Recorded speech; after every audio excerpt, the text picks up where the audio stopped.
Hey folks, welcome back to the Ball and Breakfast with Wayne and Patrick, coming to you for week 5 of the NFL. If you've been with us for the first 4, you've probably seen a lot of our videos that Wayne's been putting up there on YouTube, as well as some of our big bombs, the 2 hour long form for those that want to watch all of our content, hear our final thoughts and everything else. We just appreciate in whatever capacity you want to watch. We love the viewership. Let us know what you think of the show overall. Always, leave comments on whatever video you're watching, subscribe, like wherever you're at, and we really appreciate it. So we'll just get started right now. We'll look at Thursday. Our Chicago Bears go on the road to take on the Washington Commanders. Wayne, what are you thinking? Let's just be quick with it. Yeah, Commanders. I think they're gonna win. Looked really impressive, right, against the Eagles. Kind of you just went down to the wire in overtime there. Bears, still the same Bears. Kind of bad coaching overall. Eberflus, with the whole like, oh, should I go field goal? Maybe not, or whatever. And then, yeah, it looked like Justin Fields played better, but I think the key thing here is that offensive line against the Commanders' defensive line. I think that's going to cause some issues there and some problems. So for me, yeah, it's going to be Commanders. I think they're favored by a touchdown here. It'd be something like that. I feel like, but the Bears just not have been. They just haven't been playing that well at all. Yeah, yeah, I think you make a good point with the defensive line because when we saw Fields go on the road against the Tampa Bay Bucks, for example. I mean, they were closing up that pocket, really Mm-hmm. quick, really hard. It feels like when he goes up against, defenses that are pretty competent, he seems to struggle. I think over the next few weeks to follow this one, his schedule will loosen up a little bit. Maybe we'll see, the Justin Fields we remember from last year. Maybe running around doing all sorts of crazy things. I don't see him running around forward. I see him running around a lot backward in this one. If there's anything that's going to be a saving grace for the Bears, and maybe makes this game tighter, maybe going with the under on the spread here, but like Commanders haven't looked very good. As far as offense goes, I mean, Sam Howell had a bounce back week, I think last week, but I'm still kind of like wondering what the range of expectation is, maybe for a guy like Howell. Brian Robinson seems to be cementing himself as the RB1 on the team. Seemed like McLaurin was a little bit more involved last game too. So offensively, I'm like still I'm a little bit like concerned or maybe just not as assured of the upside of the Commanders on that front. But yeah, against the Bears, I mean at this point, I mean you and I have both talked about draft scenarios. Will they get the first pick and the second pick overall this draft? Possibly. If we can continue to watch Carolina falter, that'd be awesome. But yeah, I guess give me the Commanders in a tight one here. And if this continues to kind of falter, at least for the Bears, if they're actually, losing one game after the other, wanting to line up for that one seed. I mean, we got to start talking about like what's the possibility at least of a Justin Fields trade, if it could be possible. Like if we're lining up for Caleb Williams, we want to go that route. Like what would the league give us in return for a guy like Fields? Granted, a new system, could take him on, or new coaching, could be a great, change of scenery for a guy like Fields. I don't know what you think about that. I 100% think that the issue with Justin Fields, at least in his tenure here with the Bears, has been coaching. It's been, inconsistent, whether it be like, all right, I got Matt Nagy here. Oh, wait, maybe not anymore. I got Eberflus and Luke Getzey. And then the play calling of Getzey has been, sketch. It, Obviously, a little bit better, this in his previous game, albeit it's like, this Denver Broncos defense just isn't good, and there's a reason why that they were 0-3 heading into the season. So, and I had high hopes, and I was kind of right, but then lo and behold, some bad coaching. Like I'm done with Eberflus and Getzey at this point. I think they both ought to be fired. I think I said that uh this last episode, this previous week, and I'm still holding to it. They've made some terrible decisions, and I'm like, man, we could have had like a Doug Peterson, we could have had Mike McDaniels and all that, but now it's kind of moving on and see who can we get now. Eric Bieniemy maybe. Like this could be interesting in terms of how do we progress forth on, not. I think that's what I'm thinking about. Who can we get now in the future? So I'm definitely like watching Caleb Williams be like, hey, we're not that bad. Like I know there's this whole idea of you can stay one more year or something like that, or you can pull off an Eli Manning and like kind of force a trade, if you will, right? So if that's the case, hey, maybe that's fine. That could be interesting. It's like maybe we do keep Justin Fields, but at the same time, like, and then load up on other players. There's some pretty good offensive linemen there with what all, and that Penn State guy, is it Olafonsu, and then obviously Marvin Harrison Jr. Like those would be awesome players to add there, but at this point, like all the switches with say Justin Fields and then picking up, whatever option he has, not the most ideal setting. So that's definitely where I feel like that's probably not going to happen. But yeah, like I don't know. I'm very open to all those things. I do believe though, if Justin Fields were to have like, if he were to be put into like a Baker Mayfield type of situation, right, where he's with right now with, that loaded, talented team, there with the Bucks with two awesome wide receivers there, pretty decent offensive line. Like I think he could succeed. I think he really could. Like, could you imagine if he were to be there with, this Commanders team, like that could be, with Eric Bieniemy. I feel like, yeah, they would be a lot better team. But, with everything that they have with the Bears, I feel like, yeah, maybe just blow it up and see what else we can get, for this first, second pick and see if we can get a Caleb Williams. I would love to see him. I've liked what I've seen from his like improvisational skills, his style of throws. I saw he was like 6'1". I'm like, he plays like, like a nice 6'2", 6'3", or whatever. I know it's a couple inches, but he plays. He just plays so cerebrally right.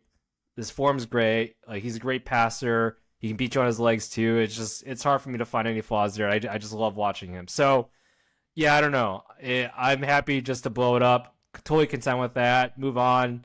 Say, hey, it was nice knowing you, Justin Fields. Things just didn't work out, but yeah, if he can find a good situation out there, and there's several of them out there, then yeah, he has the talent to be somewhat of a successful quarterback, I think, in this league. Yeah. I mean, I'm thinking about teams like Atlanta, wanting to Mm, establish the run, you know, passed on Lamar Jackson probably because of the price tag. Ritter's been, you know, more of a like uh, handoff first quarterback at this point. Very low attempts, trying to be more consistent with what he throws. But you get a guy like Fields pairing with Bijan Robinson or something with Arthur Smith that wants to run. Like that could be fun. That could be a good change for Justin. Also looking at Pittsburgh with Mike Tomlin as one of the better coaches in the league. They've had ups and downs at quarterback, but he's got Trubisky backing up Pickett at this point, who just happened to run into a knee injury. So I think he likes this idea of more athletic style quarterback, somebody who's a little bit mobile who can pass too. But I think Tom would be the perfect guy to like mold Justin Fields into a real player. It doesn't solve all of our problems. Maybe we get a low first round pick, maybe a second, depending on what teams see in Fields. I think he's probably worth right around that at this point in the season. But honestly, you know, looking into next year for Chicago, and I know this is kind of digressing from week 5, but it's like the kind of trade we made for DJ Moore, where we traded down and got not only a incredible wide receiver, but then some extra picks to boot.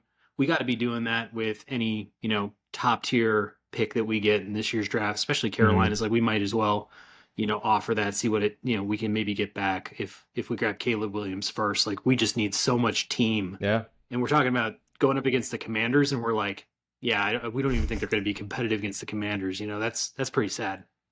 Yeah, I mean, honestly, I really liked kind of, what the Houston Texans did, right? This previous draft with, getting CJ Stroud, getting kind of the two most important positions, right?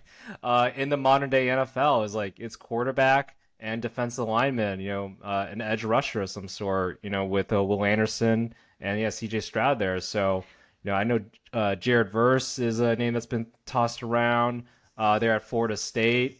And I think there's like a guy that whoever Alabama, the Georgia defensive ends usually they're pretty good there too. So yeah, some sort of edge rusher and then quarterback. Because yeah, the Bears too, like they're last in sacks this season, and that's really caused, in my opinion, like I don't know, like all the secondary for the Bears right now, they're all like first, second rounders, or we got Eddie Jackson there who went to a Pro Bowl.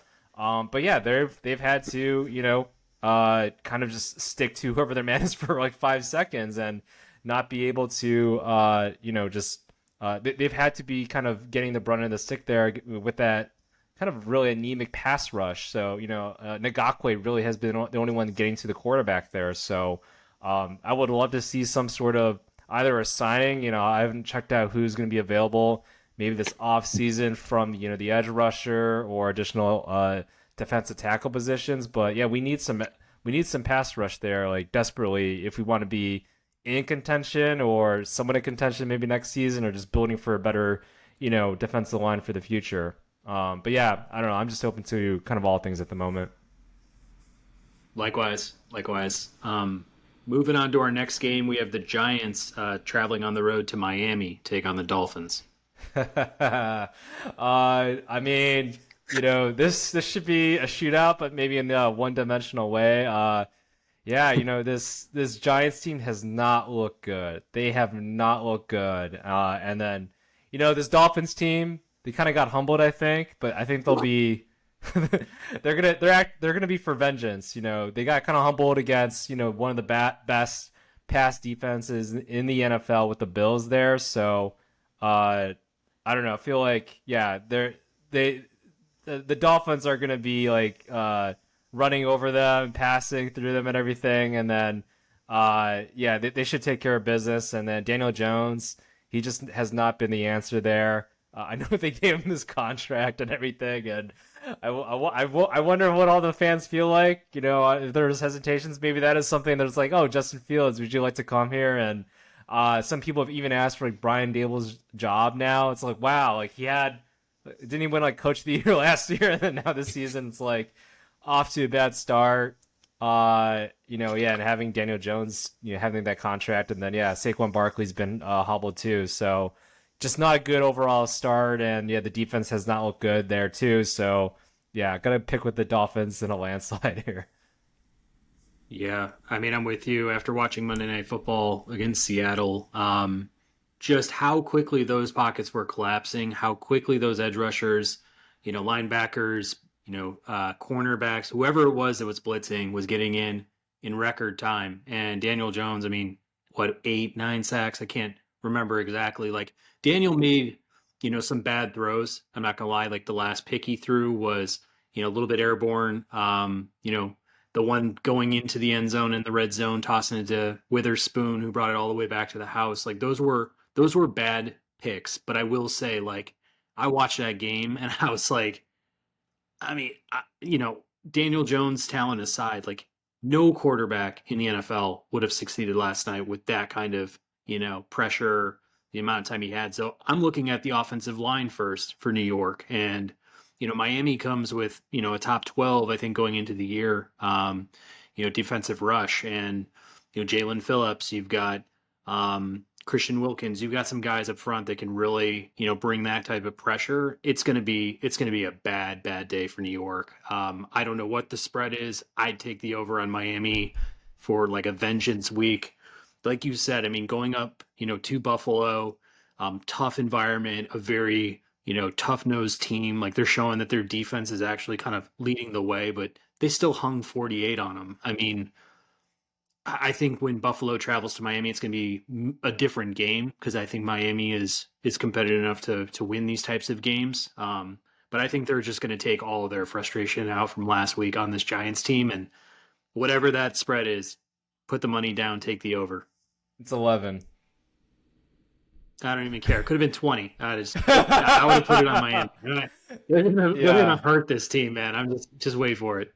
Yeah, the same sentiment. I think that 11. Yeah, I think they can go over that. So yeah, it'll be bad. It'll be bad. I think. And then yeah, Vic Fangio, like he probably watched the tape on that that Giants offensive line. It's like, oh, there's so many holes here. Let's have some fun. So yeah, I think it's gonna be a bloodbath. So I would probably lean to the over there, even if it is 11. Got it. We got the Jets going on the road to take on the Broncos. Yeah, Jets and Broncos. So, there's kind of been this back and forth. I think the Jets are actually, I think the Broncos are actually favored here by 2 points. So, I'm going to go with the Jets. I know, right? Like, you would think, it's like, Yeah, okay, great. yeah. Yeah, Broncos, great. They beat the Bears. Whoop-de-doo. But, Zach Wilson played like one of his better games out there against the Chiefs. Looked pretty good. Wasn't perfect, but I think again from the standards that we've seen with Zach Wilson, like yeah, from his career so far against a pretty good Chiefs defense, yeah, played pretty well overall. So and it was kind of a close game there. So, um, yeah, I like the Jets here. I like the Jets, kind of pulling off this upset, I guess. So, uh, the run game too. The Broncos atrocious defense on the run. I think the Jets will be able to even on the road, right? Even be able to get some of the run game going. You know, hopefully they are able to game plan with Zach Wilson, kind of take the warnings and wins and the confidence building that Zach Wilson had, I think, against his Chiefs. And yeah, pull off a road victory here against the Broncos. Gotcha. Yeah. The Jets defense is outstanding, and they're going to put the clamps down on Denver quickly. I think Denver, if there's anything that they're bringing to the table right now, it's offense, and it's a good to average unit, I would say. I mean, Russell Wilson to me, again, competent NFL quarterback.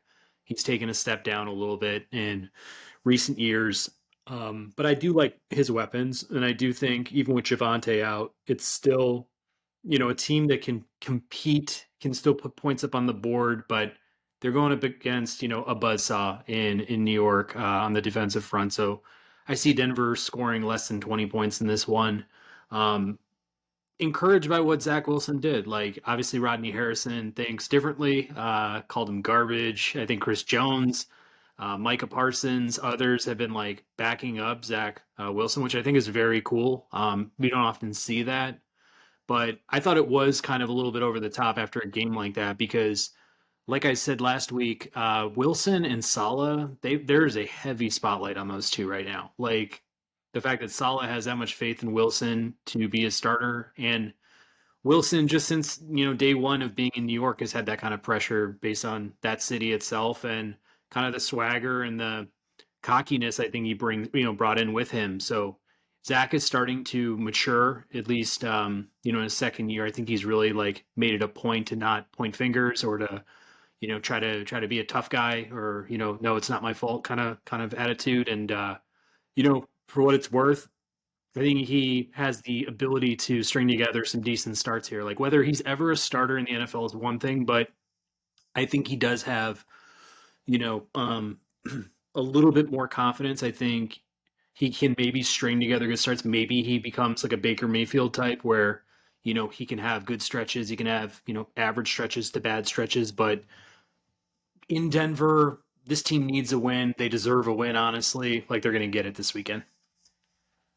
Exactly. And yeah, with going against again the Kansas City Chiefs who yeah, they were a top, defensive team, I think. And then yeah, having a pretty decent game there. And I think it really just goes to show too, like, all right, how do we develop quarterbacks?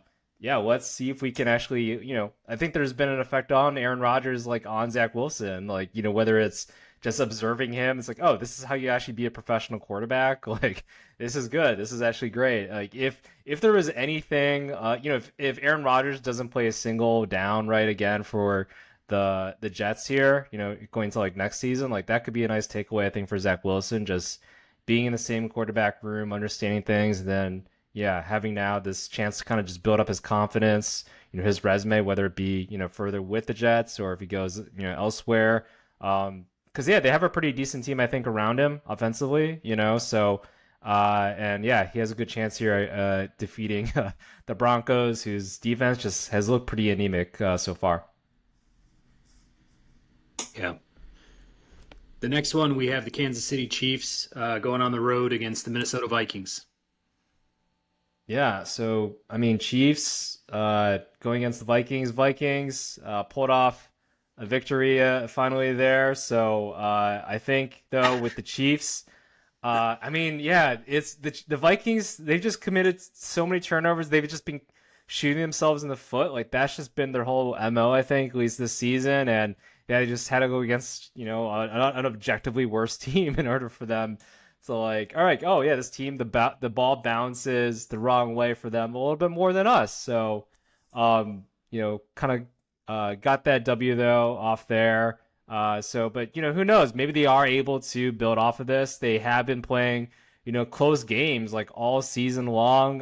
But kind of compared to last season where the ball bounced their way, the ball has been bouncing against them so far this season. So, all that being said, yeah, I am gonna pick the Chiefs here. I think the covers like 5.5 in favor of the Chiefs.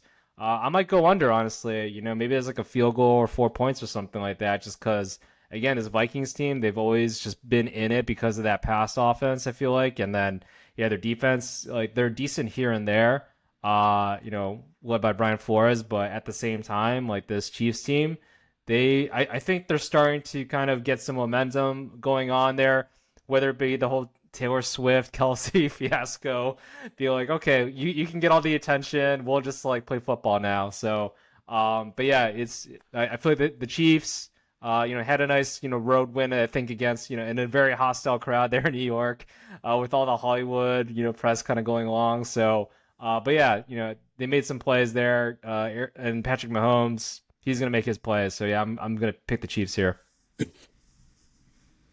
Yeah. I'm going to take the Chiefs too. I mean, I think this one's going to be a shootout. I think what I read recently is Cousins is on pace to break the single season passing yards mark, and Justin Jefferson will do the same at wide receiver. I mean, that in a nutshell is like what this offense is. I mean, it's those two guys. Madison's had some decent performances, but it's really what they're going to have to hang their hat on, unfortunately, because that defense just, gives it up just as much as the offense puts it on the board. So going up against the Chiefs, there's no worse draw, I think, than having some sort of gunslinging team come into town and do what you do, but a little bit better. Yeah, this team is Hollywood as hell. They obviously have Kelsey back now. Getting Rashee Rice incorporated. Pacheco has actually had some pretty big games so far early on this year. I think they can kind of rely on him to be their feature back, and then Jerick McKinnon's obviously like a good red zone play. But yeah, man, KC, they also play, pretty decent defense. So yeah, reigning champs. I think they keep their undefeated streak going here early on, and yeah, I'll go with them.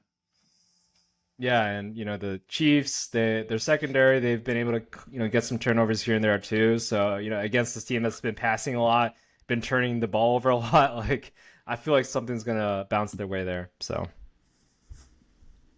No doubt. Next one up, we got Jacksonville going into Buffalo, take on the Bills. yeah, some more London games here. Jags.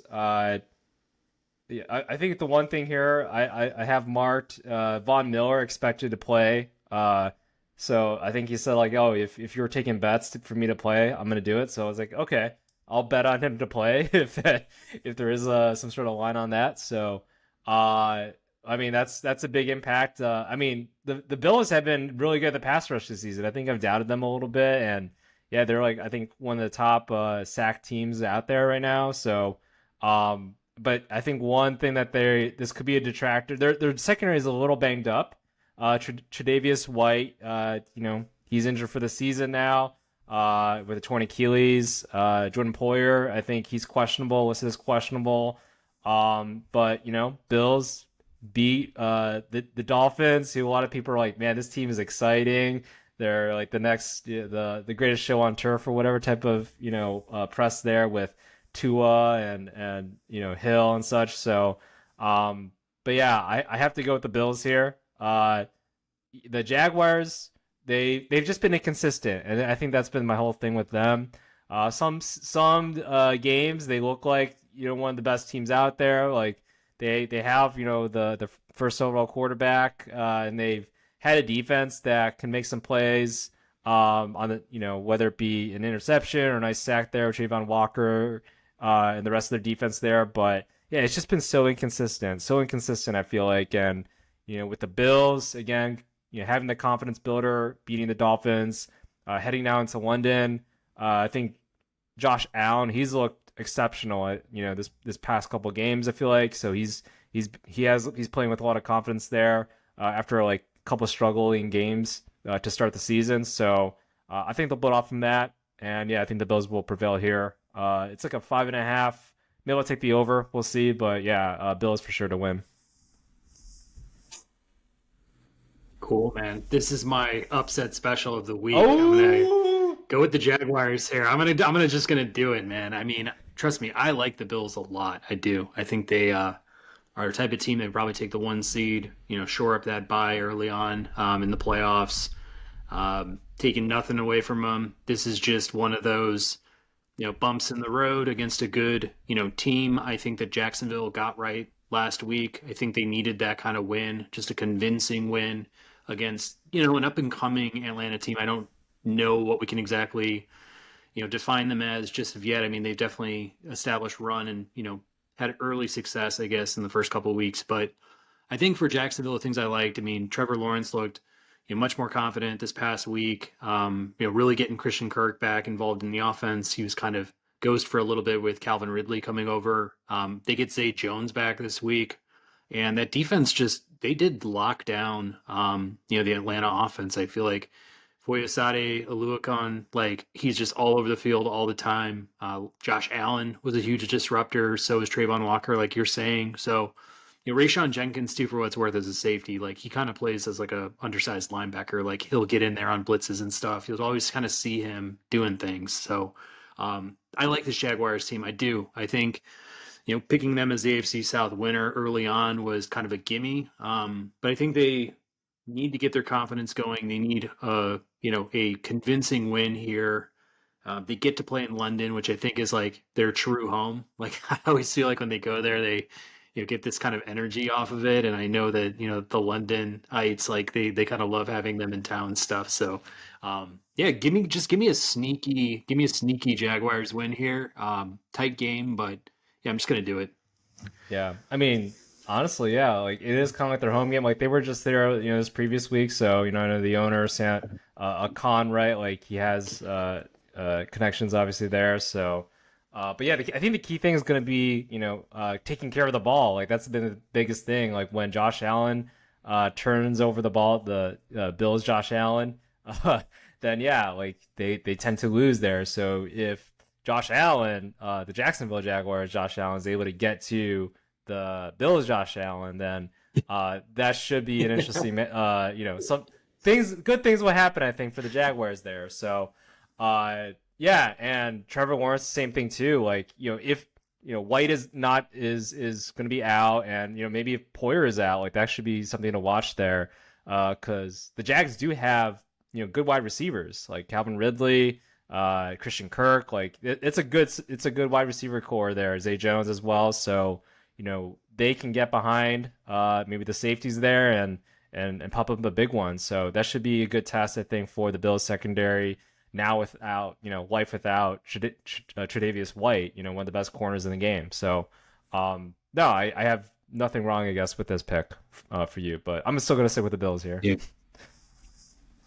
Fair enough. No, I see both Josh Allen seeing each other in like, the tunnel and like kind of having the Spider-Man meme where they just start all pointing at each other. And then there's maybe like a ball boy named Josh Allen from London. Like that'd just be awesome. They look a little different, but yeah, no, I get it. Yes, they did. We got Tennessee Titans going on the road against the Indianapolis Colts.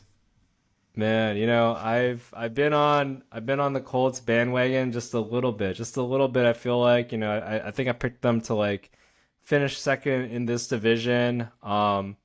Titans, they've been playing really well. Had a nice victory against the Bengals, right? Which I think we both picked, the Bengals obviously to win there, since we were both pretty high on the Bengals, who, they've had one of the worst passing offenses in all football. But yeah, the Titans, the best rushing defense in the NFL, I believe. And then going against, the Colts, it looks like they're going to have Jonathan Taylor back, who's practicing and, honestly probably playing as well. That should be something. But then I look at last season and what success Jonathan Taylor was able to do there.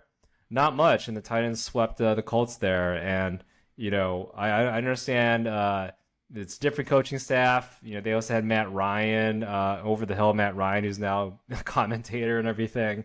But still a rookie quarterback there with Anthony Richardson. If they are able to run the ball with Anthony Richardson, that's definitely obviously something to watch there. If he's able to break a big one, it's just really hard to cover, running quarterbacks, especially with the size and monstrosity level that Anthony Richardson has. But they looked at Derrick Henry. They're like, oh, we actually should utilize the best running, like actual running back in the game. And they even had him pass as well. So I'm going to pick the Titans here. I think the Colts are favored actually by just like 1 point here. So obviously going to be a close one, but I think the Titans are going to be able to, the defense is going to be able to hold the Colts offense, the Colts running game from breaking any big ones, not get first downs, and then should be able to move the ball with Henry, as long as Ryan Tannehill just doesn't do, supreme, dumb Ryan Tannehill things. I think that they should survive here. So, yeah, I'm going to go with the Titans here.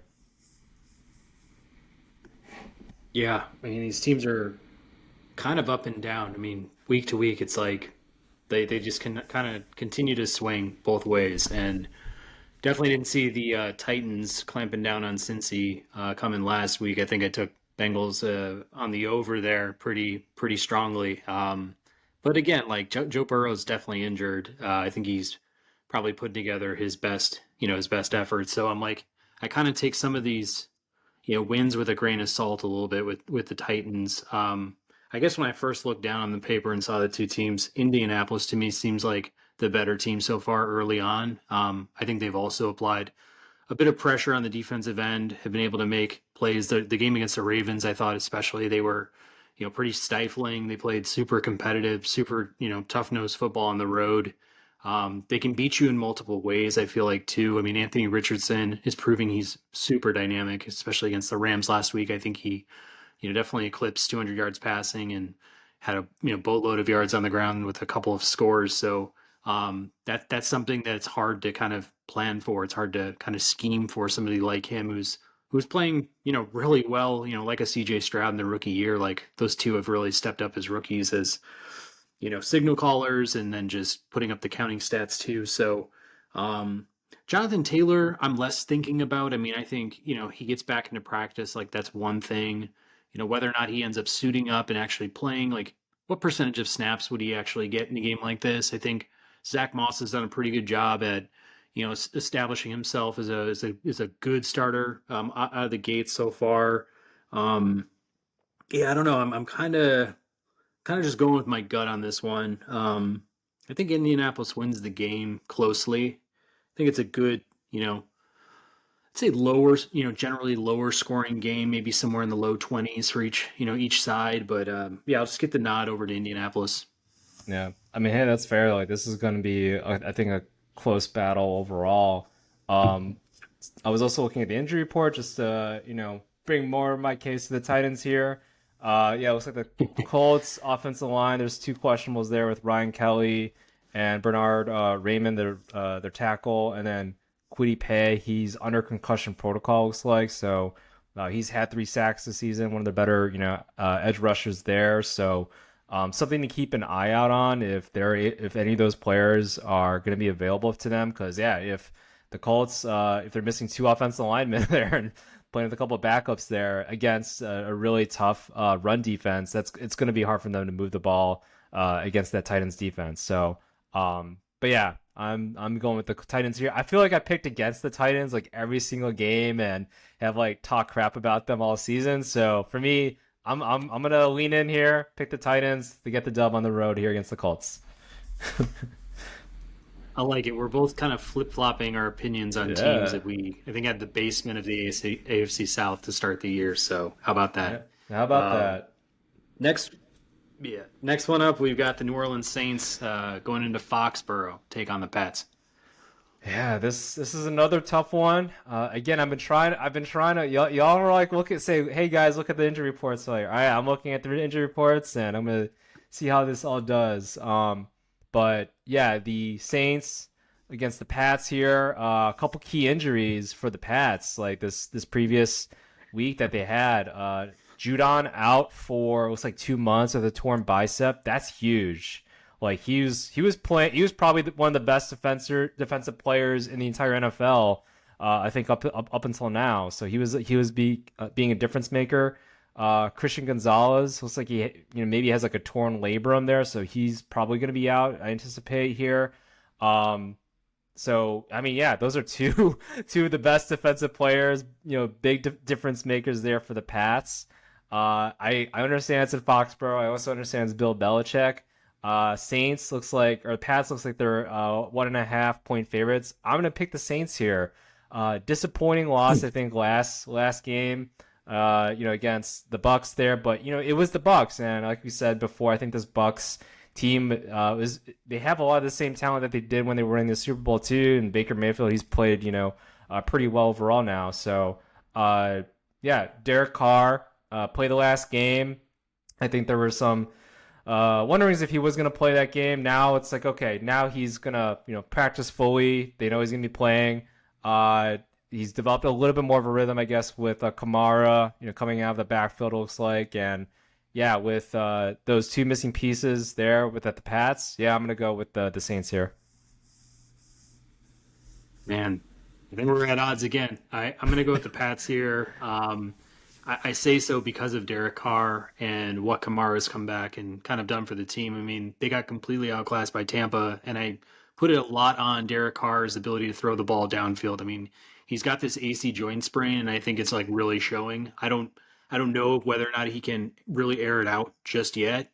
And he targeted Kamara, 14 times out of the backfield in Kamara's first game back, and they ended up losing pretty sizably. And take looks away from Olave and Michael Thomas, who's actually playing really well out of the gate. That hurts the offense. I really do think that hurts the offense. I think this team needs to be stretching it out more.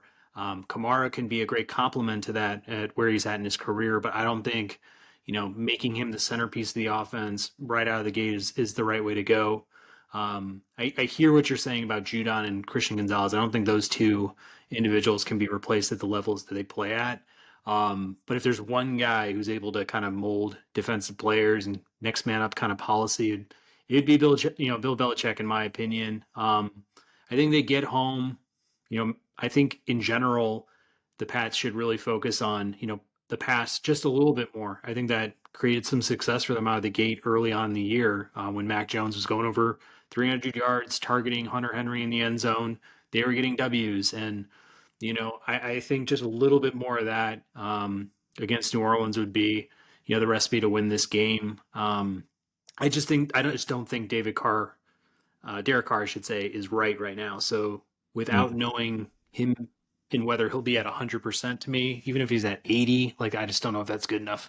Yeah, I mean, that's a good call if he's playing like Chad Pennington, right, where he can only pass like 15 yards max. So, no, I think that's good. And I think with the Saints, right, yeah, they have to get out in terms of the offensive side, but I just don't have faith in Mac Jones. I think that's my whole thing. And the Saints still have a really good defense, and that secondary with the Honey Badger, Marshawn Lattimore, like I feel like that's gonna stifle any type of pass effort that they do have, and they just concentrate on the run there. So yeah, I just don't have the faith on the Pats offensive side of the ball, and I feel like the Saints are just they're gonna be able to score enough, and then without those two playmakers on the defensive side, yeah, I just don't feel like there's going to be, a big interception unless, Winston does come in there and, does his thing. So.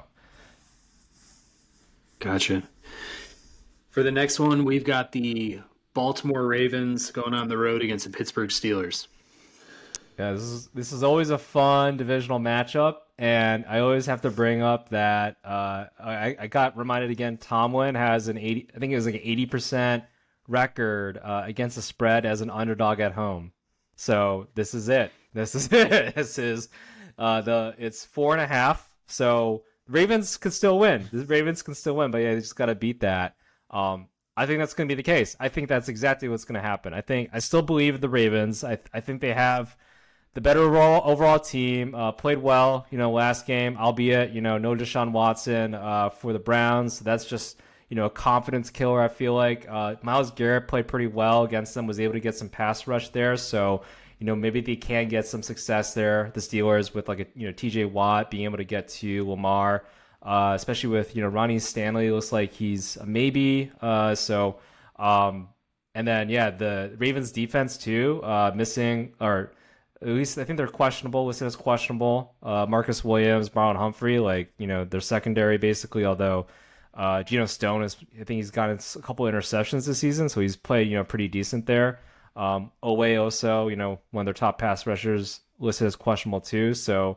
And then Odell, Bateman, injury bug for sure for the Ravens. But I feel like the offense for the Steelers, with Kenny Pickett, he's also been banged up, and then looks like they're going to be without Freiermuth as well. Which for me, he's kind of like Pickett's almost preferred target there in a way, especially in the red zone. I just feel like the Ravens defense are going to be able to get to the Steelers, stop them some, and then. Lamar Jackson, he's going to be doing his thing as long as they got Mark Andrews, Zay Flowers, some decent running backs and somewhat of an offensive line. I feel like they can score enough points here. So I've got the Ravens here. Yeah, I first off want to say that you and I both deserve a mulligan for last week's pick of Baltimore going, losing to Cleveland on the road, because we had no idea that Deshaun was going to be out until the last second, and obviously we air pretty early on in the week. So anybody in the comment section giving us crap, slow your roll. We don't know all this stuff as we move forward into game day if we're, obviously shooting earlier on in the week. But anyways, my biggest thing is Pickett possibly being out. I don't know, they go to Trubisky next, but, even with Pickett, he's been so, hard to read out of the gate. I mean, I think we can both agree, he might just be a good game manager at his best, and I don't know if he has a second tier, to him. Is there another shelf that he can get to, as a quarterback? I'm just not as sure. Regardless, Pittsburgh always plays tough nose, football. Like you're saying, they're going to bring the defense most times. They got outclassed in Houston last week. That didn't seem like the right Steelers team to me, because we've seen some great performances so far, out of the gate from them, especially at home. So. I think this will be kind of a gritty matchup. It should be, AFC North, bout right here. So, I think Mike Tomlin will make them competitive enough, but Baltimore has, the superior roster. They've been playing like it, and I think they continue on and get a W here. Yeah, 100%. And then I think that 80%, I think that goes here. I think it will be gritty, but because I think the Ravens and those injuries, I think that'll keep it somewhat close. But then maybe the Justin Tucker field goal, a nice long Lamar Jackson run. I think that could make the difference here. For sure. Next one up, we got the Houston Texans going on the road to take on the Atlanta Falcons. I mean, this is a good one. This is a good one. Texans. It looks like the Falcons are favored. They're playing at home by 2 points here. No, wow. It's interesting. I know, it's interesting. But I mean, the Falcons, to the credit, they've been playing really well at home. So I think that's one factor in there. Texans still, they do have a rookie quarterback, although CJ Stroud has, I think the Texans have the second most pass yards in the entire NFL. So it's they're obviously doing some really good stuff over there with the Texans. And, Falcons, they have had the fifth best pass defense in terms of yards in the NFL too. So another factor in there with Bates, obviously leading that secondary there. And Calais Campbell on the defensive line. So, and the Texans, they have, I think this is one thing. I'm going to be picking the Texans, and here's my reasoning. They have the third best run defense in terms of yards per carry. And, I think one thing to look at is seeing if Denzel Perryman, if he's going to be playing, he's going to be the X factor. I think he's been missing maybe the past like couple weeks here. So if he's able to return, like he's usually been pretty good against the run, and I think he'll be essential there.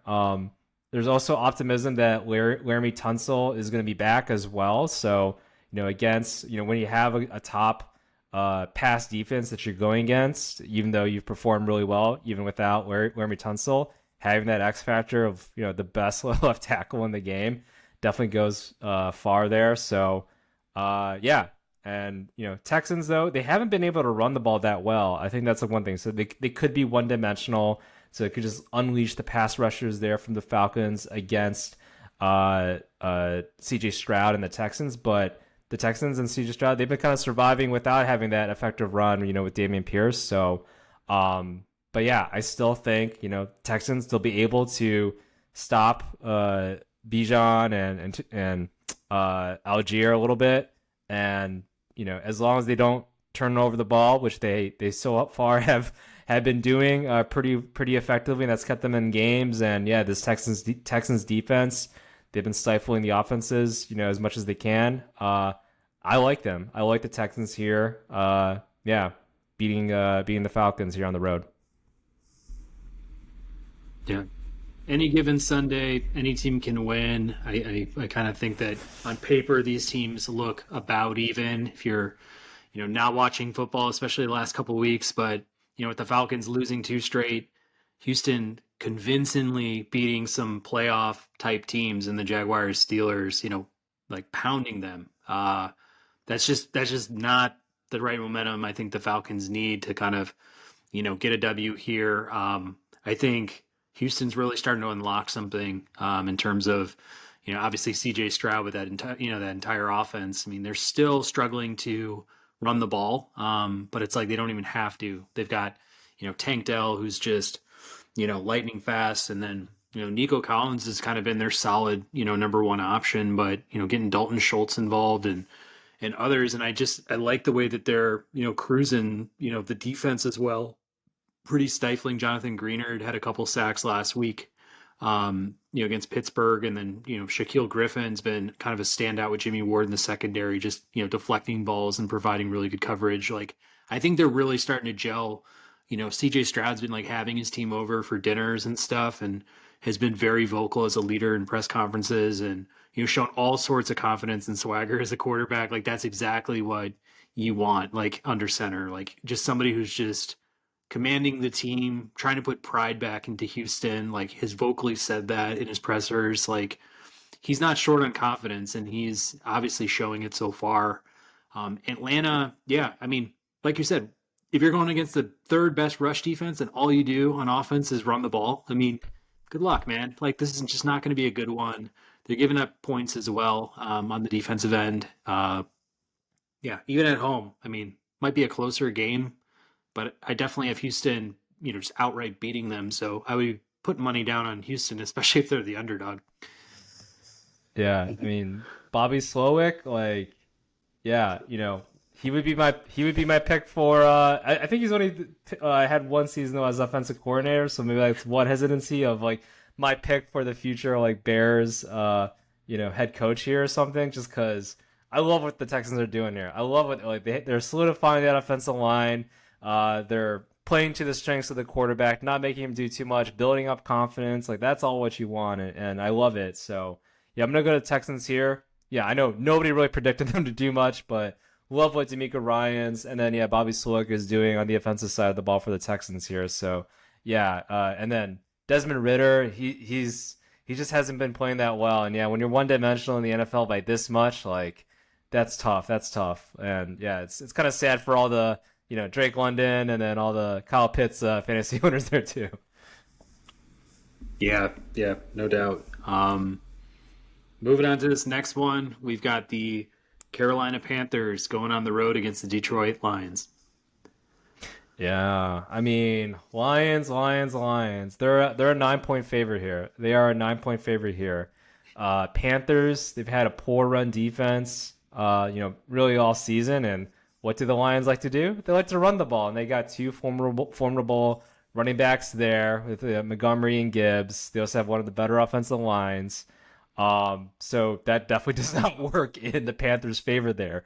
The one thing that does a little bit is if they are able to get to Jared Goff, Panthers, I think they're like the top half in terms of, pass rushes or sacks there. So if they are able to get some pressure against Goff, which, I mean, Goff, he usually is able to get the ball up pretty quickly. And he's built up more of a rapport with Laporta and Amon-Ra St. Brown. So it's going to be tough. It's going to be a tough uphill battle here for the Panthers. But, yeah, I definitely have to pick Lions here. Maybe they do go over the spread there of 9 because it's at home. And, yeah, Detroit's been crazy, I feel like, for this team here. Yeah. You know who's going to be at that game this weekend? This guy. Yeah, this guy. Going to be in Detroit, man. Yeah. This is the weekend. I'll be in Detroit, just watching some football, wanting to, take a quick trip. Definitely excited to see Detroit obviously come out, play the football that they have been. I mean, Panthers really fledgling here at 0-4. Not a place that you want to be on the road. Bryce Young kind of trying to get reincorporated into the offense. Hasn't really set the tone just yet with the team. Miles Sanders has been absolutely missing in action out there. Yeah, I mean, it's not looking good. Detroit's kind of been clicking on all cylinders, especially in the run game. Monty is looking like, a renewed version of him. He's always been old reliable, kind of a steady back. Obviously, always put up pretty good numbers as a Bear, but he feels like a different guy right now. I mean, he feels like he's getting into like that top 10, top 12 territory for, starting running back. And he's absolutely bruising it. And yeah, I mean, this team has done it the right way through the draft. They've definitely, picked one of the best tackles in the game, Penei Sewell, just leading that protection, probably being a huge leader for that whole unit. And yeah, I mean, this team is a lot of fun. I think they continue that success, and I look forward to watching it live in the Motor City. Yeah, you better get some barbecue there, Slo's barbecue. Right? I think I've told you about that, and I think it's close to the stadium You too. have, So, yeah, I think it's close, like somewhat walking distance. So a little bit of a march or whatever. But yeah, hey, if you get some good barbecue before the game or something or after, it's maybe nice to do a little bit of a walk. So yeah, definitely check that out. yeah, I'll check it out. Definitely have Detroit style pizza on the list. Whether Coney dogs or anything else make it, we'll find out. Also want to be able to breathe by the time I leave Detroit too. So we'll have to see. I'm going to check out Motor City Brewing Works as well. So interested in just seeing what the city's like. I haven't been there since, middle school at this point. So it'll be fun to see what changes Detroit's gone through as well. Yeah, no, Detroit's a good city. I've been there several times and everything. Yeah, it definitely gets a bad rap, but in the end of the day, like there's still a lot of good, good history, good restaurants there, good culture there, I think, in Detroit. So yeah, definitely check it out if you ever get a chance. Next one up, we got the Cincinnati Bengals going on the road against the Arizona Cardinals. Man, this is gonna be a fun matchup. I feel like, who would have thought that? This is. I think this is gonna be a really competitive game. I really do, and I have gone back and forth on this one actually, and it's interesting, right? It's like the Bengals have been playing atrociously, like I mentioned before, like the second worst pass offense in all of football, and it's like, are they this bad or? I know Burrow's been a little banged up, but man, he's something isn't adding up right here. So, I don't know. I've been back and forth on this, and maybe I'm gonna go out on a limb here. I'm gonna go ahead pick the Cardinals. I'm gonna go ahead and do it because it's on the road, it's in Arizona. Bengals they're only right a 3-point favorite. Like if you asked me at the beginning of the season, right, like what would the point spread maybe be like, in this game here, 5 games in, I would be like, oh, it'd be like, 14 points or something like that. But, the Cardinals defense, they've been getting pressure on the quarterback, and, Burrow, he just hasn't been able to effectively pass when he's gotten pressure, right? there's been some complaints and some distrust, I think, between, maybe a little bit of Burrow and Chase, because I think Chase was like, oh, a reporter asked him like, oh, when are you open? He was like, oh, all the time or something like that, like in a very pissed off mood. So I don't know. I feel like there's a lot of, uh, uh, I don't want to say internal drama, but yeah, there's definitely some dissatisfaction happening right now in that locker room. So maybe for this game, like, man, I don't know, maybe this is like a wake up call for the Bengals, and they just run over this Cardinals defense. But this Cardinals defense has been playing. They've been playing. They've always brought it. So, and the Bengals defense too. The run defense has been pretty bad. We talked about the Broncos run defense and how they gave up 300 runs or 300 yards right against the Dolphins. The Bengals run defense is right behind them.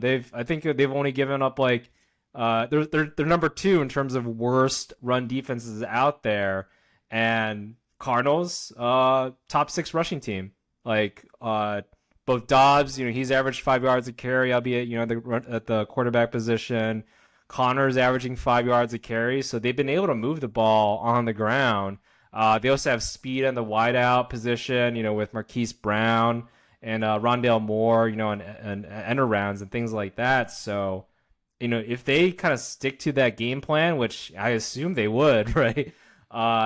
Keep the ball out of Joe Burrow's hands as much as possible. I can see the Cardinals pulling off the upset here.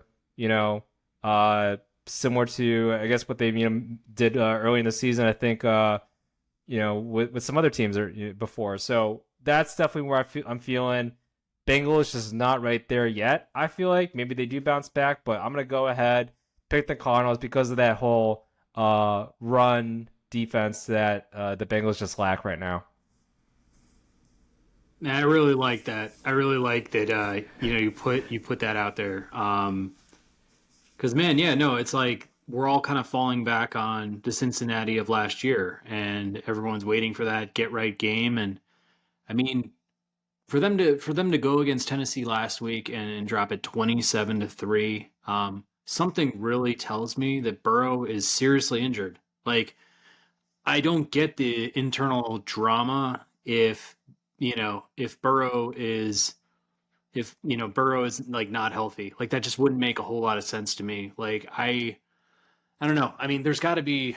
We don't know everything. We don't know all the facts and stuff. But like Burrow seems to be too high character. He's obviously an amazing quarterback. Like he would never play like this if things weren't seriously going wrong for him. And maybe Jamar Chase is just projecting a little bit because he's upset with not losing much in the last couple of years. So it's probably something that he hasn't gotten comfortable with as a Bengal. And yeah, man. Damn. I'm gonna do it, man. I'll join you. I'm gonna join you on the Cardinals. This is weird. It doesn't feel comfortable. It doesn't feel right. But this might be the game where Burrow just leaves the game. I think this might be the one where he just walks out at some point in the game and just says like, "Hey, like I'm not doing well. I've been trying really hard, but something's not right with me." Because man, there's just no way he's, you know, there's no way he's 50%. Like I can't believe it. Simply not accepting it, won't accept it.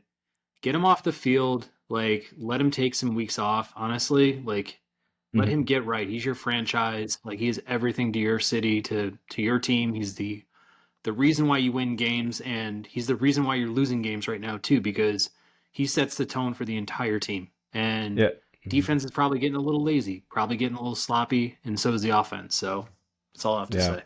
Yeah. I mean, I don't know. I haven't been listening to or following the tweets of like Bengals media, any of the inside scoops or anything like that. But maybe he's been injured, but maybe he feels his party feels like, or maybe he's getting pressure from the franchise because he just signed like the biggest contract, for quarterbacks. So maybe he's getting pressure to be like, yeah, I need to play. I need to play because I just got all this money now. But then it's like, well, y'all are losing. So Jamar Chase is being pissed off there too.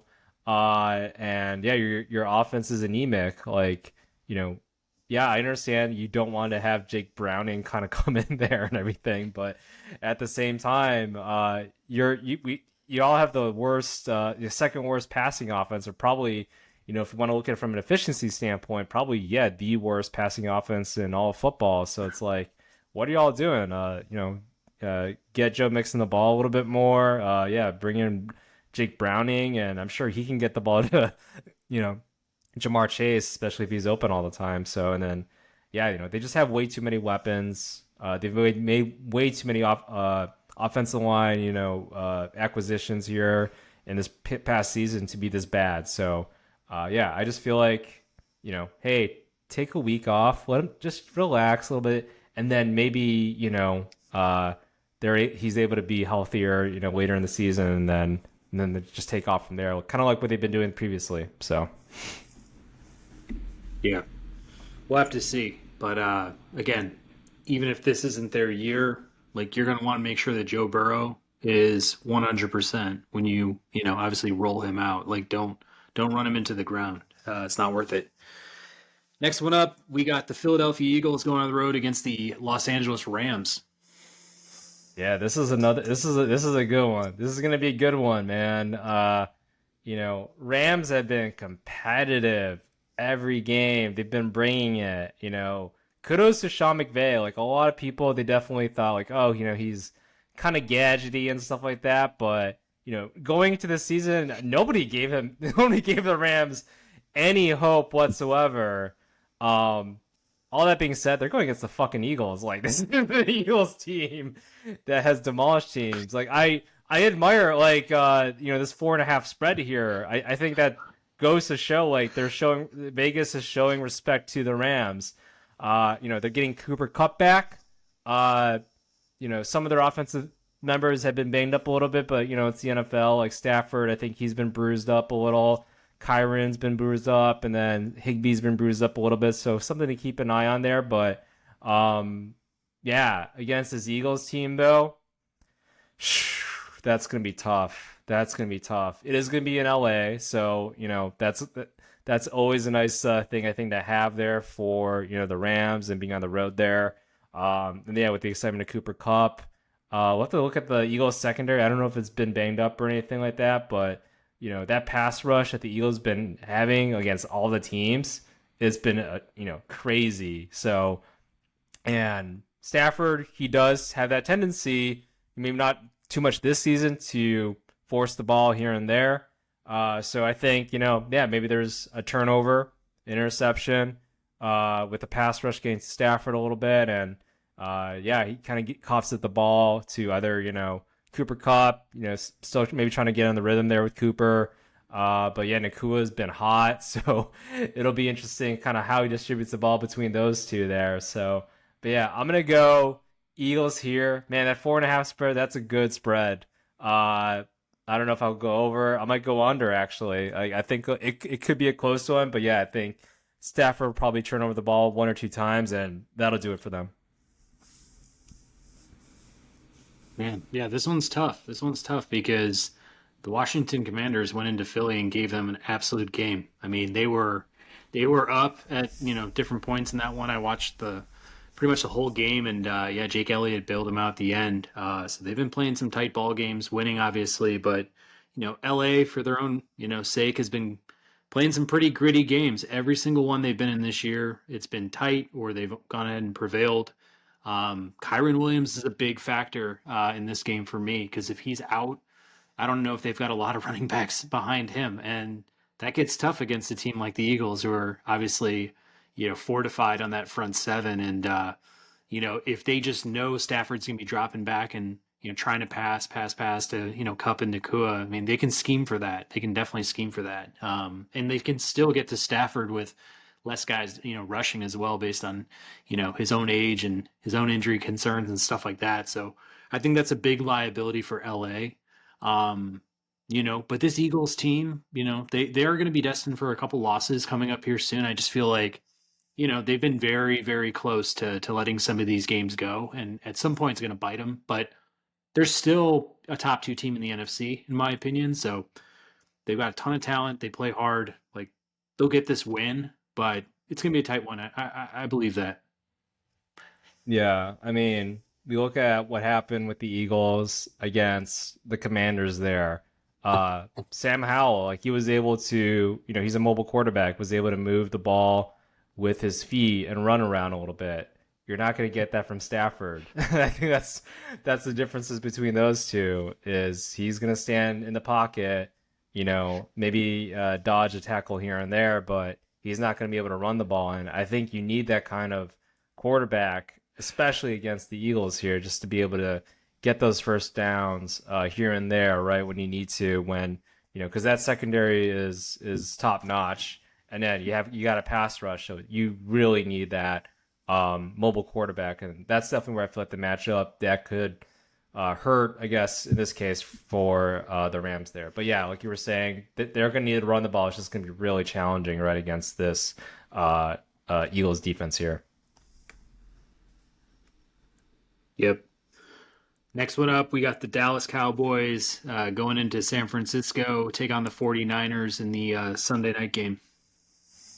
This is it. This is it. You get the bipolar team over there with the Cowboys, and then yeah, you got what I've been saying is the best team in football with the 49ers. 49ers been playing out of their mind.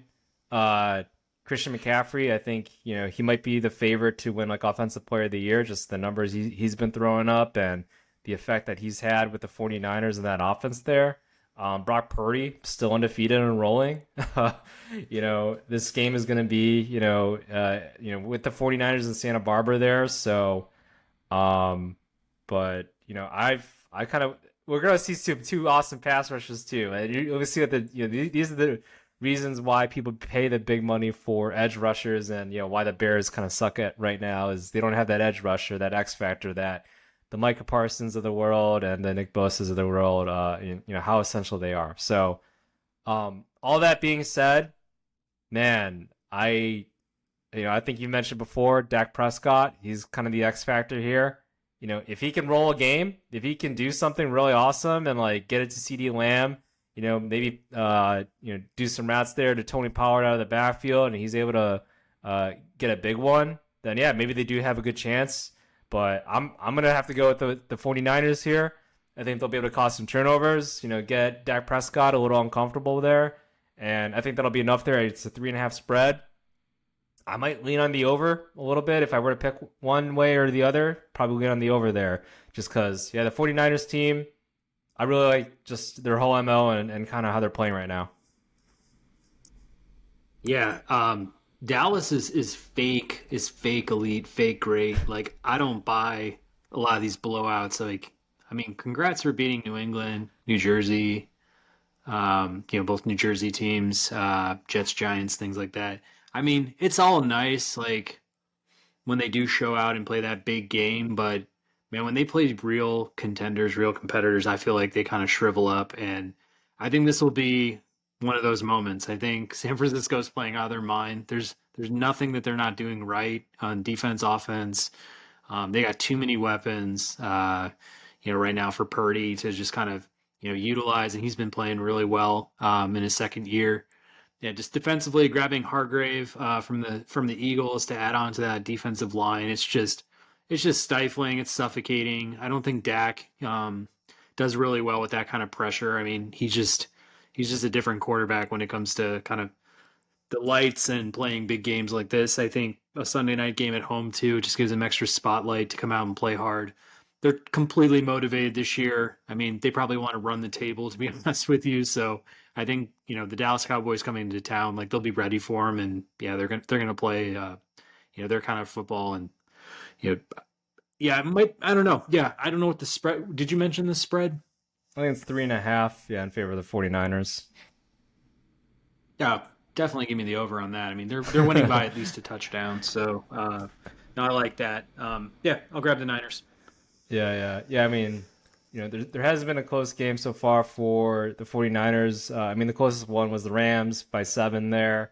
The rest, 30-7 against the Steelers, 30-23 against the Rams, 30-12 against the Giants, and then 35-16 against the Cardinals. And I think apart from the Giants, like the Cardinals, they've been playing out of their minds. Like they've been playing really well coached team there.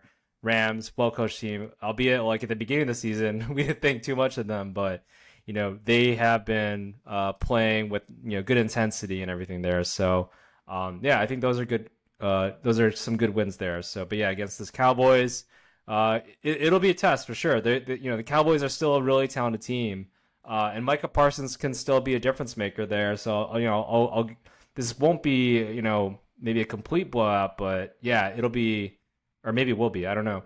I do think that having Diggs, or missing Diggs, right? Um, that's huge for them. Like he was always like that one player, right, that can be like, oh, I can jump a route. And I know that they forgot his name, but yeah, like there was a quarterback that did get an interception for a touchdown there. But yeah, against the 49ers and that offense, Brock Purdy, I don't know if that's necessarily going to happen there. Brock Purdy's been pretty good with the ball overall, so yeah, Niners, yeah, gonna cover here. Gotcha. Um, the Monday night game, last game on our slate, Green Bay Packers go on the road to Las Vegas to take on the Raiders. Yeah, no, this is gonna be, I don't think a good one. We'll see. There's been a lot more talks now, right? Of like maybe Devontae is like, what do we, can we trade him now? I feel like on the interwebs, so something to look into there. But and then Chandler Jones, like he's kind of no longer with the team anymore. Like so much drama, so many things kind of just happening behind the scenes here that really is on the field. Jimmy Garoppolo, he wasn't there last week due to concussion. Maybe he does play, and yeah, we'll see if he's able to do anything. But like I mentioned before, Josh McDaniels, I don't think he's that good of a coach. I don't think he's that good of a coach at all. So, uh, and the Packers, this is going to be on in Vegas, albeit it always feels like whenever I see on TV, and I've been to the Vegas stadium too. Whenever somebody's there, a lot of their fans they look at the schedule and be like, "Oh, let's go to Vegas, babe. Like, let's go to Vegas for this road game." And then you hear the road team basically out compete basically that Las Vegas crowd. So not too many locals there going to the games. Yeah, so I got to go with the Packers. It's a 2.5. I think they cover. Um, Raiders team just has not been playing that well really at all. They've been blowing leads if they do get a lead. And like I mentioned, the coaching just hasn't been good. Before, to all his credit, I think he's a pretty good coach. I think he's a pretty good coach. And then, yeah, they'll know what to do with Jordan Love there, too. And then, yeah, I think Jordan Love, I think he also went to college in Nevada, so it's going to be kind of a homecoming for him, too. So overall, yeah, I feel pretty good about the Packers here. Yeah, I wanted to pick Las Vegas just to get them on the board with a win. It's Monday night. But yeah, I think the Packers are the second, they're competing as the second best team, I think, in the NFC North. I think if there's a team to push the Lions at all in the standings, it's probably going to be the Packers at this point. Love has played a little bit up and down. He's had some really great like comeback victories where you can see his leadership, you can see, some of his progress. He's, I think, got the upside, got the look of somebody who has another, step that he needs to take as a player, but I think he can get there. I mean, I think he's got that kind of will. He's got, some of the tools you need, I think, to really thrive in the NFL. It's just going to take reps, games, experience, things like that. And I think this is one of those stepping stone games for him. I think he gets right. I think he, has a much better stat line this week, controls the turnovers, maybe does a little bit more on his feet. He's able to expose this Raiders team that really has kind of been a doormat so far. Um, you know, I like Romeo Dobbs. I think Dobbs is really stepping up as Love's one at this point. He's been honestly a receptions monster at this point. Um, yeah, overall, the game against the Lions obviously came out pretty sloppy, and the Lions they're pretty stout at this point. Like they're showing that they're going to be the top team in the North. I think almost like assuredly, but yeah, I think the Packers go on the road, get this win. I don't know if Jimmy G is suiting up, but if it's especially if it's Aiden O'Donnell, I mean, I just feel like that's kind of his lack of experience and stuff, his lack of ability under center so far. I mean, like, I feel like that's kind of a shoe-in if Garoppolo's not gonna be playing. Yeah. I mean, yeah.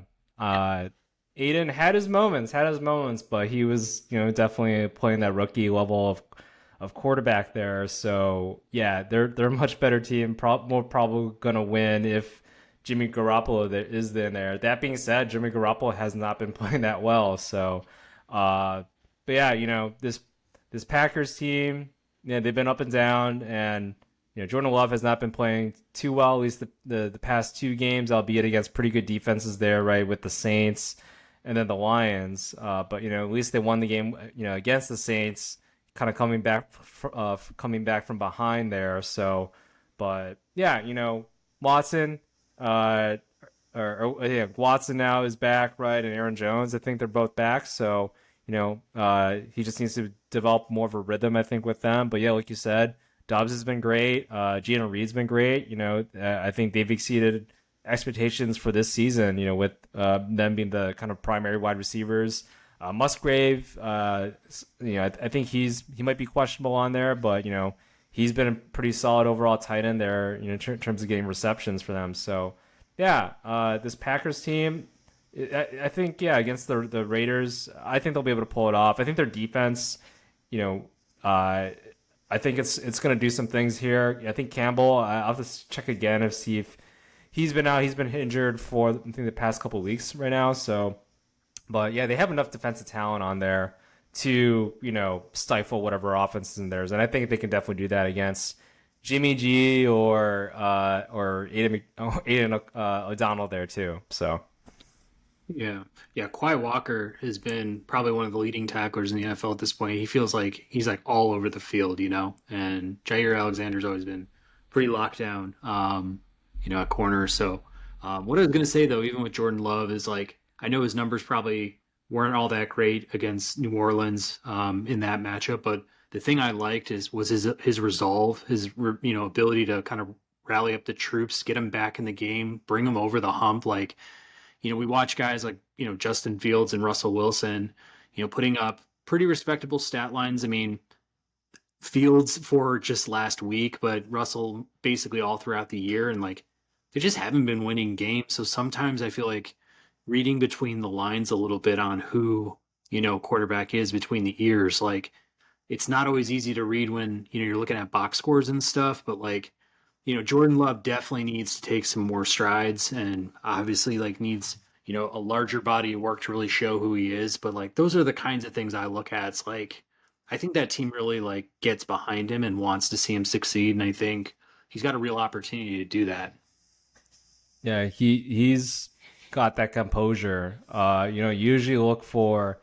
I think I remember hearing some sort of I don't know, GM or scout or something like say like you usually want for a quarterback that's just even keel, steady, because they're gonna get knocked by a 300-pound person, and they can't be too oh my god or whatever. Albeit there's the Philip Rivers type of people. There's like all in your face. But for the most part, you usually want that more cerebral type of person that is just kind of a robot, especially when things go bad because they will. So, yeah, no, I think he has the makeup. Yeah, it's just I think they just need to get more. He needs to get more reps, and then yeah, maybe get some more weapons here and there to kind of surround him. But yeah, overall, I think yeah he could definitely be a solid quarterback, I think, for them. But yeah, we'll see. I think with regards to this, what their secondary too. I think it looks like Jerry Alexander. He's been hurt. Eric Stokes. He looks like he might be hurt too. So that's something to keep an eye on because the one thing that the Raiders do have is they got some wide receiver depth there. With Devontae. Devontae could be anybody. So if they're able to. If they bring in some scrubs there, watch out. Like this could be something. Even if Aiden O'Donnell is passing to him. Yeah, we'll see. We both got the cheese heads, so we'll see how they, come out and play this weekend. But yeah, anyways, that's kind of a wrap for week 5. Predictions are in, so leave us some comments. Tell us who you think is, going to step up and kind of, you know, maybe go against some of our picks. Like maybe there's teams out there that you want to throw out on that board. Feel free to comment. Obviously, subscribe, like, do all the other fun stuff for us. Yeah, but anyways, I guess with that we can kind of segue into final thoughts. And Wayne, why don't you kick it off? Yeah. Recently I had I think it's called Vaca's ice cream actually. It's like a vegan ice cream and it's really good. Like it's pretty damn good. I think it's Chicago local and everything. I think they have like one in Wicker Park and then now they're having one in they opened like recently I think this year in Lincoln Square. So they have some really interesting vegan ice creams there. There's the inner child, which is my favorite. It's got like a confetti cookie dough, strawberry sauce, and sprinkles on there. So that one I think is my favorite. I also like the death by chocolate, chocolate sauce, chocolate shell, and brownie bites. So those two are game changers for me. It's like, oh, this is vegan too and all that too. So yeah, want to give a shout out to them. Love me some fat assery, but at the same time, like it's vegan and I think it's better for the environment too. So yeah, I just want to give a shout out to you. Some local establishments making it a little bit of a difference there with to my stomach to the world. Very nice. Yeah, very nice. Yeah, I mean, I'm with you kind of on the health dessert kick, especially with ice cream. I crave ice cream. I love real ice cream. Wouldn't replace it, honestly. But that all said, it does add the pounds. There's tons of sugar, fat, kind of makes you bloated with all that lactose and stuff. So I do like some of the frozen dairy desserts that are, dairy-free desserts, I should say, out there. I'm missing brand off the top of my head, but I've got a gelato that I really like, non-dairy. I love coffee flavored ice creams. It's not the only flavor that I like, and I definitely mix it up. But I just feel like there's no better go-to for me nowadays than just a coffee, whatever it is, like cold brew. However they want to label it. I just like that flavor. It's very like mild type of sugar, but it's also a little bold and love my morning coffee and stuff like that too. But yeah, gelato I've looked at.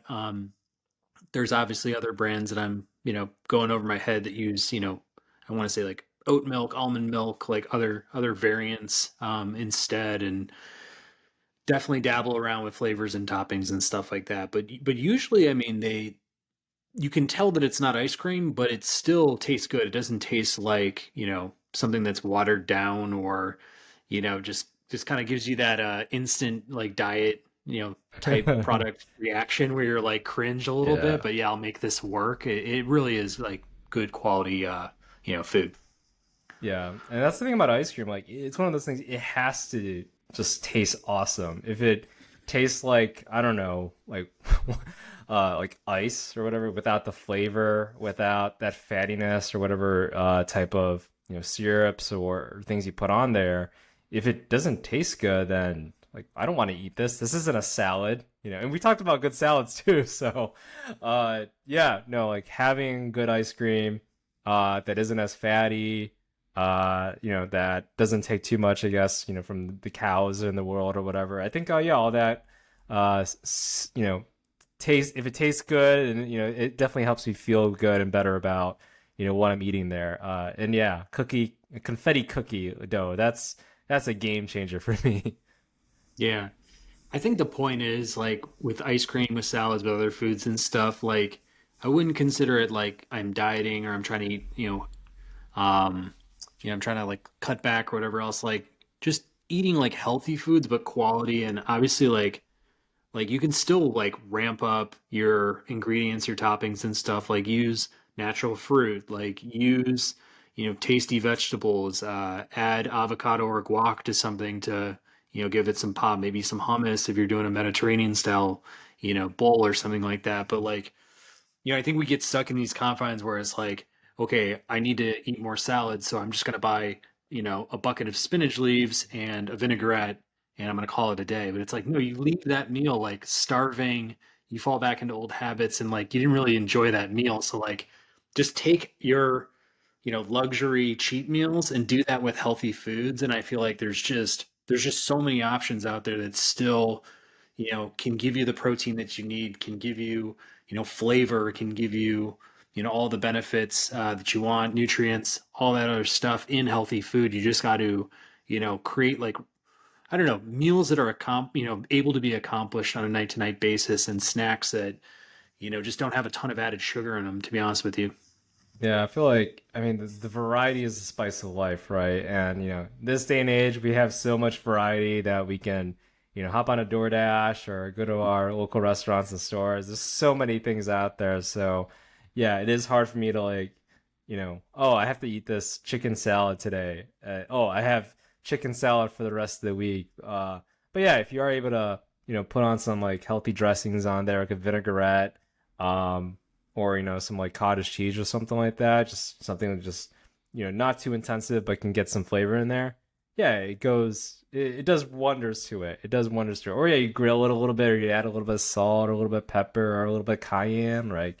Yeah, all that stuff I feel like makes it just a little bit better. But yeah, it is, I think in this day and age it's definitely harder to like diet, quote unquote, or eat healthy. But at the same time, yeah, it is nice to live a little too, here and there. Yeah.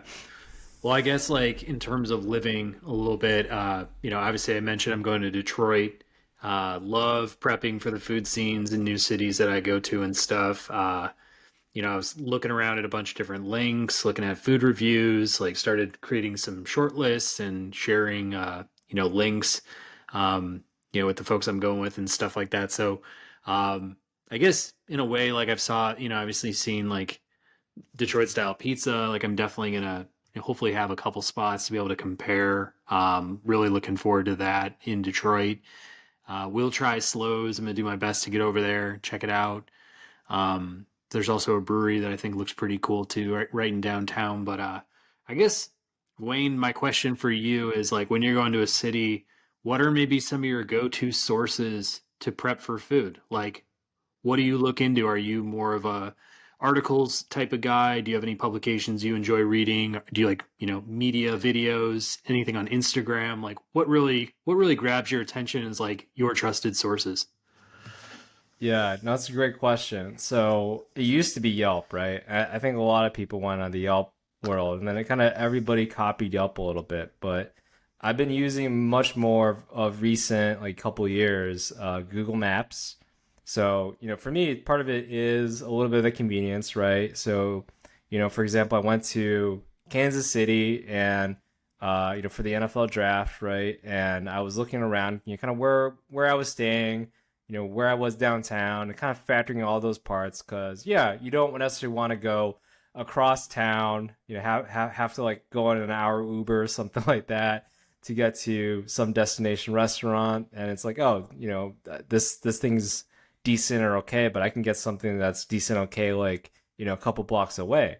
So oftentimes, yeah, utilize Google Maps there, and then yeah, like you're mentioning Instagram. I think that's another thing too. You can definitely look at the location, the city, whether it's certain hashtags or the travel bureau area or food bloggers. I'm for whatever reason, yeah, I was doing some some research when I went to like New York, and I'm still like on the Instagram algorithms to New York, and then also I was looking at Washington D.C. too, and then I'm on the Instagram algorithms to on some DC restaurants as well. So I think all those things, all those factors, you can find some good spots. Just utilize, yeah, what people are saying like on Instagram. I did that in New Orleans too, kind of that strategy, and then figure out where you're staying, figure out, yeah, if certain places fit your itinerary too, to kind of where you're at, where you're going, and then just mark it off in Google Maps. Because yeah, you can like save a location. I have like places like different cities, right, and have certain locations marked off as like some restaurants I want to check out. And you can also add notes in there too. You can add, oh, Soul's Barbecue, Wayne recommended this, something like that, right, in there. And yeah, it does wonders for me. It does wonders for me. So yeah, that's how I usually have been doing, and looking at things of recent memory. And it's worked so far for me. So I enjoy it. Yeah. I do similar things on different fronts, at least using different media. But I think when I first started liking to travel to different places and trying food, I was more or less inspired by like Adam Richman and Guy Fieri, just kind of looking at them going to different cities and finding like these, you know, hole in the wall type spots, or obviously doing like the challenges, or for Adam Richman's stuff. So I always kind of like enjoyed them kind of showcasing three or four spots in a certain town, and like I started taking notes at that point, and yeah, using a lot of Yelp, I think, earlier on in my college days and stuff. And now I feel like YouTube has become a key spot for me. Like I love the First We Feast crew. Insider Food does a lot of cool videos where they kind of tour around to different cities, and will do all sorts of looks at different types of spots. And then at least on Google, Thrillist, I feel like always does pretty good features for cities and food and lots of different topics. And I always look at the cities, top food and wine type magazine as well. I always like to like see a Detroit, publication, and kind of figure out, okay, who are the best food writers in this city and what are they talking about and stuff too. So like, I definitely get into it. I make, obvious lists, and, have a big page of links that I'll just kind of keep handy and stuff. But I think the research and like the, kind of like the food porn aspect of it, when you're like just going through a bunch of stuff, like you kind of like, I don't know, man, I get enamored with all the options and all the possibilities. And it's just, whenever I get there, it's like, all right, I got 4 square meals that I have to plan for. What do I do? Yeah, wasn't there? I think that was like a Master of None episode, right? Where they spent like 45 minutes or like an hour researching a taco truck, and then they went to the taco truck and it was like closed or something like that by the time they got to there. So Nice. that's like life these days. Part of it is the pursuit, but then once you get there, it's like, oh, that's it. All right, that's that's no big deal. Like he kind of hyped it up and everything. So and yeah, I think there's something to that. But no, yeah, I definitely enjoy researching. And yeah, YouTube for sure. Seeing is believing, and when I see somebody like go there, talk it through, maybe they talk to the owner, like all that. I really like to see. Like Eater, I definitely like to see Eater. They produce some excellent videos too. Yeah. Yeah, have seen like those chefs night out episodes where they take like established chefs made from like a high end restaurant, and then they like rent out a van and just like go around like in like one night, go bouncing to like one restaurant to another restaurant, grabbing their favorite dishes from each of those places. Like I love those episodes, and it's like you kind of get the if this chef likes it, yeah, I think I'd probably like it too. It is it's funny thing with chefs oftentimes is they're not always looking for like the 4 or 5 star menu type items. They're gonna go for the no frills. Like they've spent all this time and energy, right? Like trying to build up this gourmet meal, this Michelin rated meal. It's like, okay, I just want to like get something that's quick, open late, and fills me up. Like that's all I want. And for your common person, that's oftentimes what we want too. So yeah, I really like those Eater episodes there. Yeah, for sure. This will be a more blue collar eating type of weekend. I'm not aiming to spend more than like $20 on an entree at whatever spot I'm going to, but no, it should be a lot of fun. And I feel like I stay pretty disciplined throughout the week, so I can definitely let loose a little bit, and we'll report back. I'll let you guys know, hopefully on the week 6 NFL prediction show, like what I actually ate, and share some stories and stuff from Detroit. So yeah, great show tonight. Hopefully you guys enjoyed. If you're on Google Podcasts, Apple Podcasts, leave us a 5 star, rating, give us a review on there. Follow us wherever you're at.